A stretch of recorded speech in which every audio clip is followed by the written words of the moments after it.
Hi, everyone, and welcome to Vikings Now. Jim Rich along with Pierre Noujaim. The rest of the crew is spread all over the country. Don Mitchell in Ireland. You all saw over the that world today.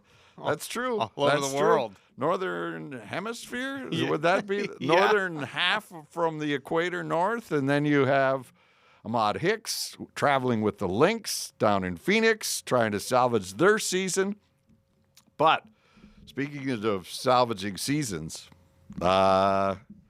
it's getting dicey. You don't want to say an October game, the first Sunday in October, is a must-win. But you're getting to that point. Are you ready to hit that panic button? Okay, what happens after that? Here come the Eagles. Mm-hmm. Here comes Baltimore. Here comes Detroit. You will not be favored in those games. You were favored today by 2.5. You were favored at home against Atlanta. Yeah. Those are the ones that are going to come back. You're going to lose games to teams that are better than you. There's no shame in that. But not winning the games where you're favored, where you're the team that should dictate what's happening in the game, not trying to rally like they had to do again today, it's disheartening.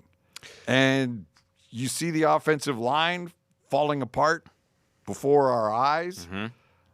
That's difficult to stomach. I mean, injuries, they all say, well, next man up, next man up. But when you have that number of injuries to one unit, it's difficult to have the next man up. Well, I think we need to extend the injury talk a little bit to the entire team because you're already down Blake Cashman. Andrew Van Ginkel did not play again today. Aaron Jones is still injured. You get Jordan Addison back from suspension. That's great. But you are already down Donovan Jackson going into today's game. You lose Brian O'Neill. You lose Ryan Kelly. And really, if we're being honest about Ryan Kelly, again leaving the game with concussion symptoms, that's a problem. That is a serious problem for him. We don't know the status of Ryan Kelly moving forward. If it does turn out, and as we're taping this right now, if it does turn out that Ryan Kelly has another concussion, I don't know when he's going to be back. And that's going to be a real problem because you spend a lot of money trying to bring in guys like Ryan Kelly, Will Fries. And if Brian O'Neill is going to miss extended time, he needs an MRI on that knee. Boy, you are in a deep, deep hole. And this Vikings offense is already, obviously, we're talking about injuries. Oh, yeah, by the way, totally forgot the starting quarterback. J.J. McCarthy also still out with injury. This offense is not going to be able to establish any type of rhythm. They haven't been able to really get up off the mat since the beginning of the season. Now, I know everybody wants to point to the Cincinnati game. We saw a lot of great things happen. So we also saw 2 defensive touchdowns in that game. But with the way this offensive line is in terms of where they're at right now, it is going to be very, very challenging. And I don't see how you can look at the Browns next week and think to yourself that might be a get-right game because – no, it's just a game you have to get it right. You do. It's not a get-right game. No. It's one you have to get right. You absolutely do. But if the interior of the line is going to be Blake Brandel and Michael Juergens, and if Brian O'Neill is out at right tackle, Justin Skule came in and subbed in for him at right tackle. We already saw what Justin Skule was like when he was filling in for Christian Darrisaw at left tackle. It wasn't the greatest thing we've ever seen. So I am extremely concerned for this football team right now because the injuries are just starting to stack up. Now, that's not an excuse, but it's a heck of an explanation when you go down the laundry list of issues that are plaguing this team. So much of it is injury related with those key guys out. I'm not sure any team can really recover from the type of injuries that the Vikings have had to sustain this season. Right. And when you have Skule in there or somebody that's not, top of the line, then you have to bring Hawkinson, Oliver. They have to stay in, so that gives you less people going out on routes. Yeah, I mean, correct. You do have Addison back, but, you'd like to use Hawkinson more, but he had to basically chip every play before he could run a route. So the question is, here's the real problem of playing these games in Europe and staying there now for a week. How do you bring guys in for a tryout?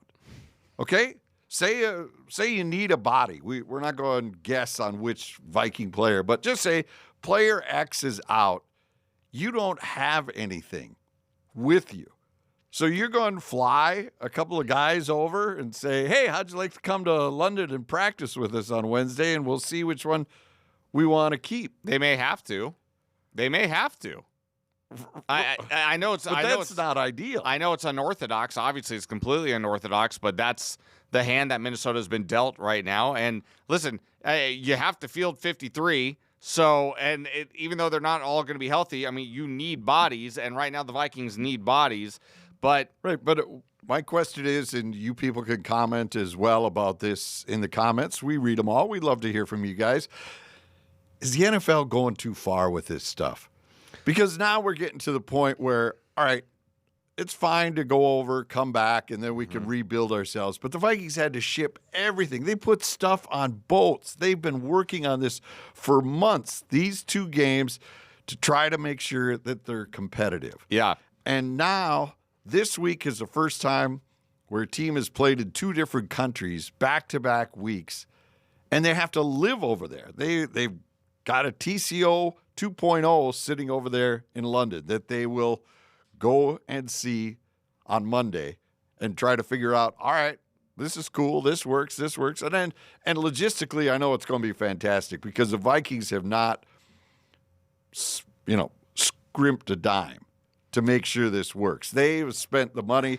We got to go out there at TCO. They showed us all the stuff. They sent over 40-some pallets on a ship that left in July from New York, went to London. Now it's there. It's been unpacked. It's ready to go. So, I mean, I'm not blaming the Vikings infrastructure, but maybe the NFL is just asking too much of these teams. I was just about to ask, are we having the conversation of how this hurts the Vikings, or are we whatever team is going to get stuck? Because if the NFL likes this and they make money, they'll keep pushing these teams out there. Well, I've always had a problem is probably a strong word, but I've always had a bit of an issue with the NFL's greed when it comes to global dominance, because you literally own a day of the week in the United States from September to January. I don't know of any other company that gets to say that. They quite literally own Sundays from September to January and up to February. So, my problem is from what I've come to find out, Europeans feel about American football the way most Americans feel about soccer in this country. They're kind of ambivalent to it. They're kind of like, oh, yeah, I mean, it's there, but we don't really care about it. We didn't grow up with it. This is not part of our culture. Right. So I've gotten annoyed with seeing the NFL constantly trying to make this a thing. And my question to them would be, well, what's the return? What exactly is the return you're getting on this global investment that you're trying to make the league more viewable and try to get other Europeans, people down in Brazil, into football? They're going to Australia next year. They're going to Australia. I mean, this is what's the end game here? Is it really? Do you expect to have a team in London at some point? Then how do you work that out? And I know we're going off on a tangent at this point, but I've never been a fan of it. I understand from a business perspective why they may want to do it, but again, my question to the NFL would be, what's the return on investment here? Well, I think you hit it. They want franchises in Europe, and that's why they built the TCO, so you can have a team that comes over from the state, has a place to work out that's mirror image of what you left at home, and probably they'll build something over here for the European teams when they come over, and then they'll distribute to wherever they're playing their game. But, I mean, we could go down that, but people want to talk this Viking game. I will say my end game solution probably for the NFL, I would imagine, they want franchises in Europe. They want franchises in South America. Maybe franchises in Australia, maybe. I mean, those leagues will probably play themselves. And then do we have a literal world championship game with whoever emerges from Europe or South America to come play the NFL champion? I mean, what do we get into here? I know we're looking way deep down, but we'll figure that out as the NFL continues to figure it out. All right, let's get back into this Pittsburgh game. 24-21. Aaron Rodgers, the guy that could have been your Vikings quarterback, but they elected to use the money to beef up both lines, interior of the offensive line, interior of the defensive line. But that plan with the injuries has kind of gone sideways. Not just with the injuries either, by the way. I mean, Jonathan Allen and Javon Hargrave, I mean, how much of an impact are they really making? Jalen Redmond was the guy today. Yes. 2 sacks on the day for Jalen Redmond.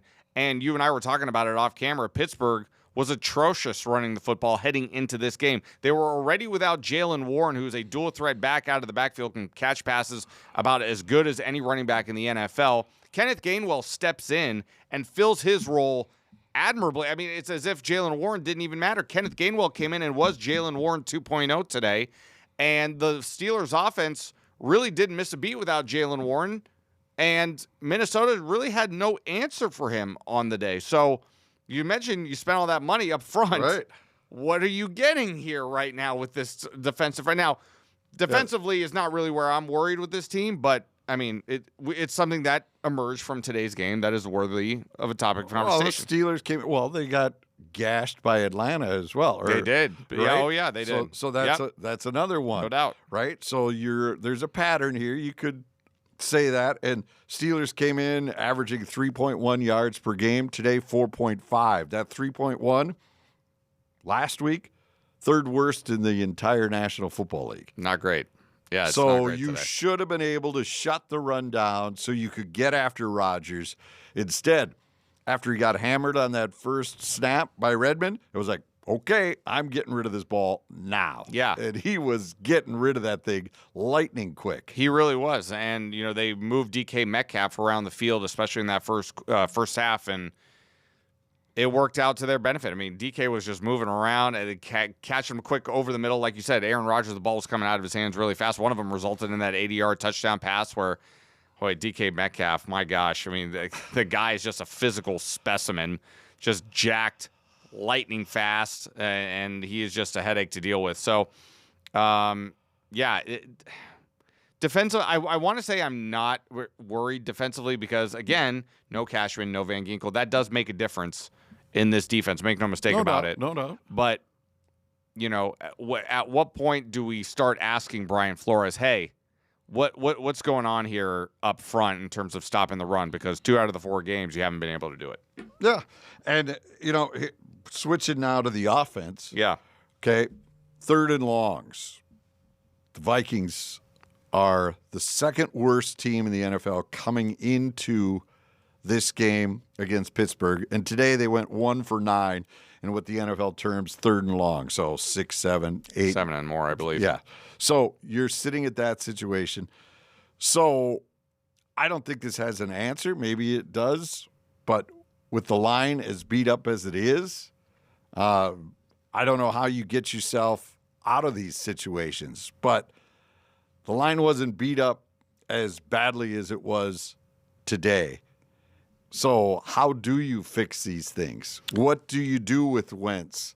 I mean, or are we being too picky here because he's only been in here just 2 games? I don't know if we're necessarily being too picky. I think you know what Carson Wentz is at this stage of his career. So what we saw today, it wasn't great. I don't think it was enough necessarily to lose them the game. Obviously, you don't want to see him turn the ball over, but I was joking kind of with myself because I was watching the game by myself, so I only had myself to talk to. But when we were going to the 4th quarter of today's game, in my own head, I thought to myself, are the Vikings going to score another point throughout the remainder of their trip to Europe? I was legitimately thinking, I was like, I don't know how this team is going to score points with as beat up as the offensive line is, and if Carson Wentz is going to continue turning the ball over. And yet in the 4th quarter, we saw signs of life. We saw them start to get a little bit of rhythm and get a little bit of timing going. Jordan Addison's big play, that obviously helped them a lot. They've been missing that, a vertical threat like Jordan Addison. They've been missing that element of their offense for the first 3 weeks. But something got rolling a little bit in the 4th quarter there, Jimmy, and I thought to myself, okay, maybe even though you lost the game, did we find something in that 4th quarter that's enough to make you believe that Kevin O'Connell can go back to the drawing board and think to himself, okay, I have to hide this offensive lineman's weakness. I got to hide Carson Wentz's weakness this way, that way, to get us in position to score points and keep this game close next week as they take on Cleveland. I think there might be something there in the 4th quarter that maybe they could build off for next week. Right. And the defense, as much as we're chirping about giving up the yards on the ground, they got the ball back. Yeah. I mean, they got the ball back. There was a legitimate chance. Was shocked by Pittsburgh's decision late in the game. Punt the ball. What are you doing? Why were you punting that? Really confused. And then he punts it out of the end zone, so the clock doesn't even move. If you're going to punt the ball, at least try a pooch or angle it to the sideline. You only netted 20 yards in that situation. That was a bizarre final couple of minutes there for the Steelers. I thought that was weird. Right. So it gave the Vikings an opportunity, and instead they were basically their own worst enemy. Yeah. After you spike the ball on third down, well, you also had an intentional grounding. Well, no, spike the ball. But then you come out of that and you take a delay of game. Yeah, yep. It was like they were treating it like it was a timeout. It was like, let's have some little water, hang out here. The clock is burning. It's like, no, that was just basically an incomplete pass, guys. Yeah, that was. I couldn't understand how in the world that would happen. You saw Kevin O'Connell on the sideline there calling in the next play, trying to get. I could see kind of the flustered nature, like, hey, I mean, the game is on the line here, guys. I mean, what are we doing? But, and you go back to, are we nitpicking on Carson Wentz? I think that's probably an area right there where he's only playing his second game. Again, he was not a member of this team in training camp. That does matter. Going through the reps, learning the offense, having timing and rhythm with the guys on the team. Being a part of training camp absolutely matters. So that's the area where I think maybe I wouldn't knock Carson Wentz too much on.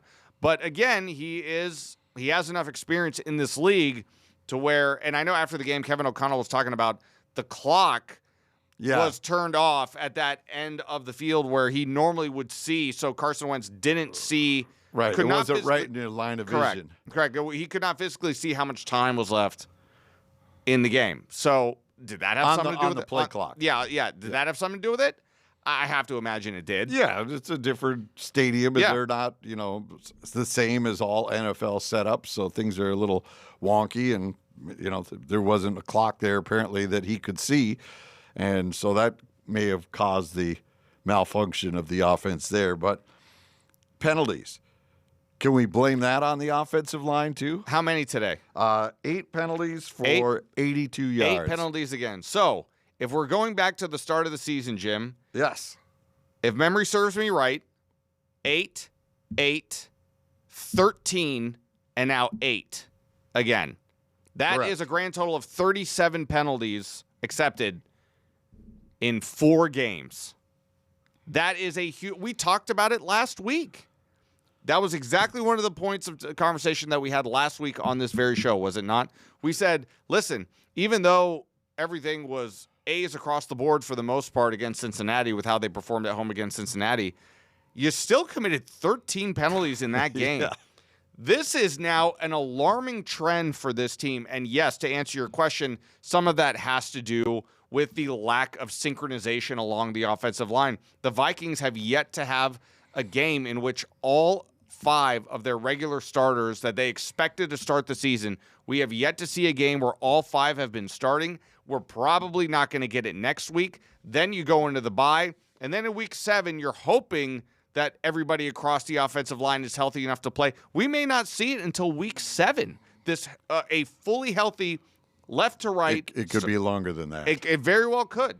It very well could. It absolutely could. I mean, Ryan Kelly's condition right now to me is a little concerning. Right. Definitely. And if this MRI who knows what happens with that? Badly there. Who knows what happens with that? I mean, who knows if we're going to get a game at all from left to right with the offensive line that this team had envisioned at the beginning of the season. We may not get a single game. And that's a huge problem. Huge problem. That's not a crazy statement. No. That's not a crazy statement, because you could have some of these guys be done for the year. We'll see where it goes. Yeah, we're still waiting on Brian O'Neill's MRI. We're not jumping too far ahead. But still, okay, so did I go too far by saying that this was a must-win situation in the first Sunday of October? Because that, to me, seems crazy. Yeah. But you look at the schedule that's coming up out of the bye, and you need to have these winnable games in your back pocket moving forward. I think the term must win, yes, I think is a bit far. Yeah, I would say that, yeah. All right, what is it? Well, I think it was a game where I think the Vikings were expecting to win. And I think their fans were expecting to win. And I say that because Pittsburgh hadn't looked overly impressive, even though they were 2-1 coming into this game. I think you could say the same thing about the Vikings, but with the way how last week went against Cincinnati, you thought to yourself maybe that the Vikings had finally started to put it together here a little bit. And of course, injuries that happened in game today play a huge role. But Pittsburgh had not been overly impressive in their first 3 games of the season. I think they barely mustered over 200 yards of total offense in New England last week. We're a little bit lucky to walk away with a victory in New England. Red zone defense, yeah. They had all those turnovers. And so, you're looking at the Steelers through the first weeks of the season, you're thinking to yourself, well, they don't scare me. If you're a Vikings fan, they don't scare me. I think that this is a team that we probably should be able to beat. I mean, at bare minimum, should be a tie game. Maybe we're up 3, maybe we're down 3 in the fourth quarter, but we're still in the game. We have a chance to win. And going into the fourth quarter, like I said, kudos and credit to the Vikings for even putting 15 points up in the fourth quarter, because I did not think that was going to be possible at all, given how the first 3 quarters were going. But it's an opportunity lost today for Minnesota, for sure. I would say that. All right. Here's why. Let's see. What do I want? If it's not a must-win, all right, then you come home to the Eagles. Then you go to the Chargers. After the Browns, by the way. Then at the Lions, and then you come home to host the Ravens. And that you will not be favored in any of those. You 4 go games. Eagles. Is Eagles then Chargers? Eagles, Chargers on the road. Short week, then right? Detroit. Isn't that a Thursday game? Thursday game at the on Chargers. On top of that, and then you go to Detroit, and then come home to face Baltimore. Yikes. Well, that's why you need to get these ones in the bank. One thing we have to monitor right now is Lamar Jackson left today's game in Kansas City with a hamstring injury, did not return. Who knows how long that might affect him. But that's a few weeks down. Baltimore is a few weeks down the line there for Minnesota. But wait, after Cleveland, you said Eagles, Chargers, Lions and at Ravens. home. Lions are on the road. Lions are on the road. Chargers and Lions are on the road. Eagles and Ravens are at U.S. Bank Stadium. Oh boy, this See?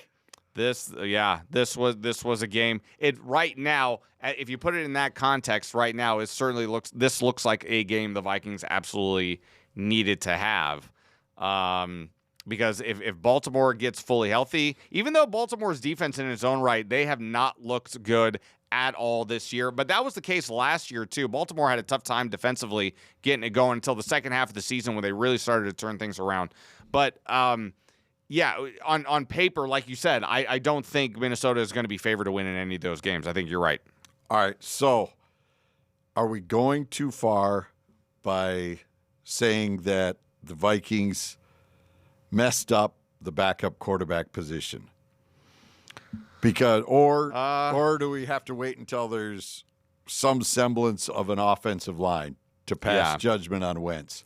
Because you passed on Rodgers. You could have had him. He wanted, apparently, to come here. Daniel Jones, from our guesses, is that he wanted to see an open quarterback competition with J.J. McCarthy. Apparently, what he was reading in the tea leaves, it wasn't going to happen here, so he went to Indy for, 15, 16 million? So that could have been somebody you wanted. Or you could have re-signed Sam Darnold and said, JJ, you're going to have to wait a while. We're going to see where this guy can take us, because now he's ranked as the top quarterback in the NFL statistically through the games coming into today. To me, it does feel like this organization has, pardon my pun, I'm sorry, I can't think of another word right now, fumbled it a little bit here with the quarterback situation.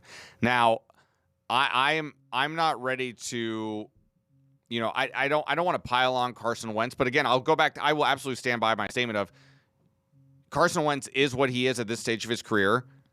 You know what he is. There's not really much of a high ceiling for Carson Wentz. His job is to just come in there and keep the ship afloat.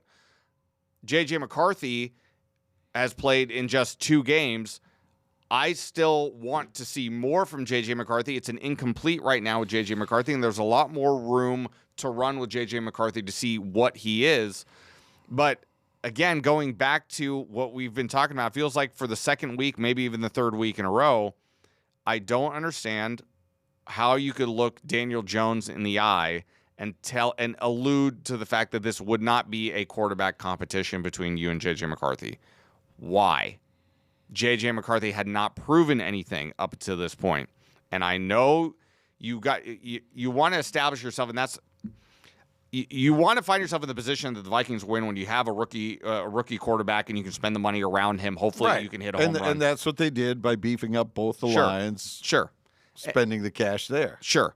But to trade for Sam Howell, then trade away Sam Howell, and then to have Max Brosmer, credit to Max Brosmer, leapfrog two of the quarterbacks that you had on your roster in Brett Rippon and Sam Howell, and then bring in Carson Wentz without a full training camp. Yeah, it's not. I don't love it. I think you could fault the Vikings for not seeing that Howell wasn't your guy sooner. Sure. You could have made a move during training camp, maybe. I don't know if people didn't want him, or you could have brought Wentz in earlier. Absolutely. If you saw Howell was floundering and, worry about trading him later, or just have to take the loss and cut him. But is it because the line isn't fully healthy that Wentz has looked like he has, or the book is out on Wentz because he's been now on 6 teams, starting a game for each in the last 6 years? First time in NFL history a quarterback has started for 6 different teams in 6 straight seasons. I think both things can be true. I think that, yes, the book is out on Carson Wentz, but at the same time, too, how is Carson Wentz supposed to get comfortable and try to run this offense when you're down 3 starters on the offensive line? 3 starters. That's a huge problem. Find me another quarterback. And I don't know how you fix it. No. I mean, because what are you going to do? How do you fix it? Say you get the worst news on O'Neal, worst news on Kelly. You're going to have to do what you did last year when Darisaw went down. You're going to have to look in the trade market. Yeah. You're going to have to look at the trade market. They picked a good one. Yeah. The trade worked out well. You're going to have to go into the trade market, but, I mean, of course, you're going to have to look at your books and see how you might be able to make things. They still have cash. Yeah. They still have cash around. They do. No, you're absolutely right. And I think the trade market is something that you're going to have to seek because, again, as we're taping this right now, for all of you watching, we don't know right now the status of Ryan Kelly or Brian O'Neill. I'm just putting it out there. Yeah. But we're just projecting, pontificating. But you're absolutely right that this team could be without a couple of key starters for quite some time. And how do you fix it? When you're looking at the current state of the roster, the current backup situations right now, I don't think any of those guys are the solution. I mean, Blake Brandel in his own right can hold his own. He can hold his own at guard. But if you need another right tackle, well, how about your center? You're going with a 7th rounder. Yeah, we're there. Well, he's gonna have to prove himself. Right. But the problem is that this team came into the year thinking their window was open to get to the Super Bowl. You had 14 wins last year, so everybody's thinking like, all right, here we go. We've got a quarterback now. We were able to get our rookie quarterback. That's the model that all NFL teams dream of. Rookie quarterback, so then we can spend money on other pieces to build a Super Bowl caliber team around him. And then they do this. McCarthy gets hurt again, and you don't have a backup. If there's any franchise in the National Football League that needs to know that's been hit with the newspaper for sticking his nose up on the kitchen table like your black lab when he's trying to eat your Link sausage in the morning, gets cracked with the paper. It's this franchise. Yeah. They've gone through it so many times, from Teddy Bridgewater to Christian Ponder going down in the day before a playoff game to, Randall Cunningham, because he came in off the street when Brad Johnson went down. And he ended up leading them to the NFC Championship game, and they were 1 field goal away from a Super Bowl, to Kirk Cousins folding up, and then you're running guys in and out of here. So if there's one group that should know, one franchise that should know more than any other National Football League franchise, it should be this one. I would say to that, but again, Wentz may be fine because he has no help right now with that offensive line. So we're not damning Carson Wentz yet. I'm sorry to be cliche about it, but injuries are part of the game. And unfortunately, last year Minnesota was relatively healthy all year long. I think they had some pretty good luck with injury last year, if memory serves me right. And right now, it's unfortunate luck for Minnesota in terms of the injury bug. Right. Again, look at all of the key contributors, the starters that are on the shelf right now. Find me another team that would have a hard time that would be able to keep going without some of their key guys, the key starters on both sides of the ball. It's just unfortunate luck for Minnesota. They're going to have to take their lumps right now without those guys in the lineup. And if you're a Vikings fan, you're out there, you're thinking to yourself, just stay afloat throughout the first half of this season. Like you said, you read the schedule, the next handful of games. Yep. If you could just somehow find a way to stay afloat. If you're a game under 5, you're sitting there at 3-4, okay, that's not where you want to be, but that's not the end of the world. You're not out of it by any means. So this is just an unfortunate timing of all of these. It seems like everything's happening all at once. And I don't envy Kevin O'Connell trying to have to figure it out on the fly with some of these guys coming in and out of the lineup. But listen, if you're if Pete Burcich was in here right now, I think he would agree with me if he said, if you're an NFL caliber player, no matter if you're a starter or you're a backup, you are expected to perform when your number is called. So even though it's twofold, the injuries absolutely matter. But if you're a backup, this is your opportunity to make a play, to make an impact, to make the coaches notice you and find a way to uplift your team, because the Vikings are relying on you right now. If you're a backup, yes, the Vikings are absolutely relying on you right now to help keep this team together, because right now it's starting to, the stitches are starting to break away here a little bit throughout the first 4 games of the season. All right. So they now stay overseas. They'll practice in London this week, and they'll play the Browns. Yeah. Just a quick, Browns got run over today by the Lions. In Detroit. So the Browns, do you see this being a formidable? What do you see as far as point totals? Is this going high? Is this going low? Is this going to be and again, you need to see who's healthy. So I'm not going to come back to you next Sunday and say, "Oh, look, you said this." I'm not going to go there. Well, I mean, if you're projecting the total next, I'd be surprised if it wasn't under 40. To be honest with you, yeah. But it's a little puzzling because the Browns have scored. Let's see, they scored 13 last week against Green Bay. That was enough to win the game. Right. They scored 10 today. And I'm having a hard time. Kevin Stefanski's a pretty good coach in his own right. Now, granted, I know Joe Flacco is 800 years old, but and I know that's probably where everybody wants to point to where that's the issue. They're not getting the best quarterback play, but they have talent at wide receiver, at tight end. Quinshon Judkins, their second-round pick at running back. There is talent at the skill positions on this team. If they just had steady, consistent quarterback play, I think this Browns team would be, right in the mix there. Maybe not for the division. Well, I mean, why not in the division at this point? With Cincinnati, who knows? We don't know. Joe Burrow. The Ravens are now 1-3. But there's talent on this Cleveland Browns offense that you need to pay attention to. Jerry Jeudy, Cedric Tillman. Isaiah Bond is a rookie that fell into their lap with some of the off-field issues that were going on with him during the draft process. But it's an offense that, they're not putting up points, but you better sleep on them.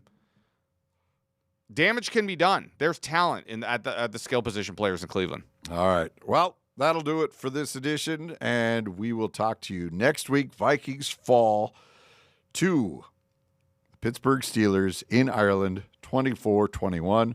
For Pierre Noujaim, I'm Jim Rich. Thanks for checking us out. And we'll read your comments. And if I said some outlandish things, I apologize. Don't apologize. We will see you next week.